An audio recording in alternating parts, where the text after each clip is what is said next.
Grandpa here again. Got another story out of the same book. The book I'm reading out of is Classic Grimm Fairy Tales. Anyway, after the last story, I decided that maybe it'd be better if I pre-read some of these stories. And anyway, to make sure that they're appropriate, not going to cause any nightmares or anything like that. But I found one of these stories that is very nice. It's called The Shoemaker and the Elves. If you can read that there. And anyway, it's kind of a real nice little story and stuff, and maybe give you some good dreams. Anyway, hope you enjoy it. Here we go.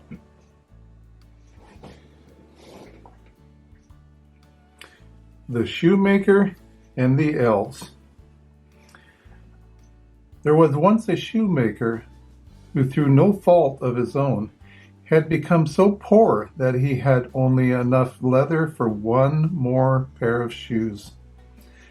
"I will make these the best shoes I can," he told himself. That night he cut out the shoes and planned to sew them together in the morning. Then he kissed his wife good night, blew out the candle, and crawled into bed.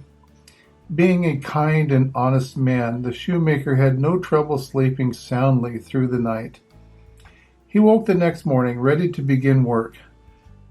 But when he got to his workbench, he could hardly believe his eyes. There on the table was a pair of shoes, all made and finished. The shoemaker rubbed his eyes and looked again, but it was no dream. He picked the shoes up and looked at them in wonder. Every stitch in place, the shoemaker cried. Only a master craftsman could make a shoe this fine. That very morning, a customer tried on the shoes. The shoemaker watched him nervously, for he was afraid someone was playing a trick on him. "These shoes are the finest I have ever seen," said the customer, and he paid the shoemaker more than the usual price. With this money, the shoemaker was able to buy enough leather to make 2 more pairs of shoes. That night he cut the shoes out to have them ready to sew together the next morning. But once again he woke to find the shoes already sewn. These were as beautiful as the first pair, and they sold quickly. With the good money paid for them, the shoemaker was able to buy leather for 4 pairs of shoes. Early the next morning, the shoemaker awoke to find 4 pairs of shoes finished, and so it continued to happen. After a time, the shoemaker began to make a good living, and he and his wife lived quite comfortably. One evening around Christmas time, as the shoemaker sat at his bench, he looked up at his wife and said, "If we were to stay up late tonight, we might be able to discover who has been helping us all this time." His wife agreed. She lit a candle, and the 2 of them hid behind some coats in the corner of the room. They waited and waited. At the stroke of midnight, 2 tiny elves came in and scampered over to the workbench. Without wasting any time, they took the shoes that had been cut out and began to stitch, sew, and hammer as quickly as can be. They worked so nimbly that the shoemaker and his wife were in awe.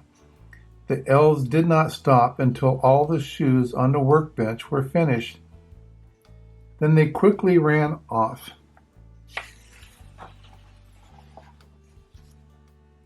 There's the 2 elves working on the shoes. Got their hammer, they got their stitch there. And see, it's nighttime because there's stars and there's the moon outside. Look at those fancy shoes. The next morning the wife said, "The little men have made us rich. We ought to show them how grateful we are." The shoemaker agreed. "But what can we do?" he asked. "Well," said the wife, "I'm sure they must be cold, for they don't have any proper clothing. I will make them little shirts and trousers and warm jackets. Then I'll knit them each a pair of long woolen socks, and you can make them each a pair of shoes." The shoemaker agreed heartily. On the night that everything was finished, he and his wife put the gifts on the workbench instead of cut-out shoes. Then they both hid and waited for the elves to appear. At the stroke of midnight, the two little men came scampering through the door. But when they reached the workbench, they stopped and looked down in surprise. All of a sudden, they burst into crackles of delight and began trying on their new clothes. As soon as they were dressed, they began to sing. "Now that we look so fine and dandy, no more need to work and be handy." Then off they went, dancing and skimpering and jumping over chairs and benches. They danced right out the door and were never seen again. But the shoemaker continued to prosper, and he and his wife lived out their days very happily. There they go, off into the moonset. It's like a moon or sunset, but it's a moon going down. Well, there you have it. The shoemaker and the elves. Anyway, that's kind of a good story. It's one of those feel-good stories. Makes you happy for the shoemaker and his wife. They were so poor through no fault of their own, and the elves came to help them out, and then they in turn helped the elves out. It's kind of nice to help other people out sometimes. And you don't always need to get credit. You don't always need to get paid back for it or something. It just feels good to help other people sometimes. So anyway, maybe that's why the elves were doing it. And but they did benefit themselves too. And in more ways than one. They didn't get just clothes and new shoes and socks and stuff. They got the satisfaction of knowing that they made somebody else's life better. So anyway, hope you enjoyed the story. I did. I always like them. And don't forget, Grandpa loves you, and he misses you an awful lot.